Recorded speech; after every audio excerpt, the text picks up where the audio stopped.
Hello Miss Jackie, dito naman tayo sa kanyang VIP room na before kasi hindi pa yari itong ano niya, VIP niya. Ngayon naman, hindi pa man siya fully furnished pero nag-accept na sila ng mga customer. Invite mo Miss Jackie yung mga yung mga customers mo dito. Hello sa mga customers na mga taga Cubao, Pinatubo, sa lahat. Pag nagawi kayo dito sa Hijack Paris Canto Style, may VIP na kami ngayon. Dito. Sabihin mo kung ano yung mga serving nyo dito. Ano ba yung mga ano nyo? Nag-accept kami ng sa mga barkadas, birthday, ganon. Ano ba mga siniserve nyo dito na food? Meron kaming sisig, dinakdakan, tapos kilawin, yun. Tapos 100 per head, 100 per head, tapos yun. Magkano serve niya ang mga dinakdakan nyo? 199 lang, mura lang Good yun. for ano na yun? Good for 4 to 5 person. 4 to 5 person na.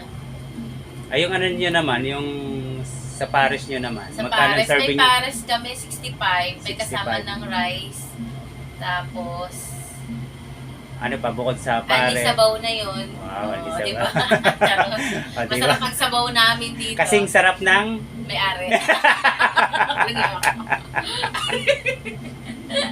Nilokohan na naman natin, ha?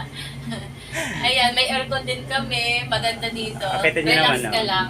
Hindi pa man siya fully Huwag mong furnished. picturean yung Hindi pa man siya fully furnished, pero okay naman, maganda rin. Talaga kulob na kulob yung ano niya. Only karaoke na siya. Ayun. Only. Bali, magkano yung mo dito sa VIP? Dalawa yung namin dito eh. May per head, 100. And then, may 2.5 consumable na yun. May mga pagkain na siya. Tapos, Basta i-consume yung 2.5. i-consume yung 2.5 ng drinks. Basta... 3 hours yun. Good. 3 hours. Good for 3 hours. Maganda dito. Lagi maraming tao. Maganda yung sound. Kasing ganda ng... Kasi Kasing ganda ng... may-ari. Peace ha, peace. Hindi joke, charot. Kita niyo naman, Lucy Torres talaga. Maganda talaga. Grabe naman. Tingnan mo nga, wala pa akong kagigising pa. Imagine mo, makikita talaga yung ganda kapag kagigising na, especially sa umaga. Wala pa nga suklay. Si Kuya Ben talaga. Dumating walang suklay. Wala, naghintay pa kasi ako na aking mga kasama. Kaya sabi ko, vlog ko muna siya. Dapat dito pa dun Ah, sa sige. sa loob.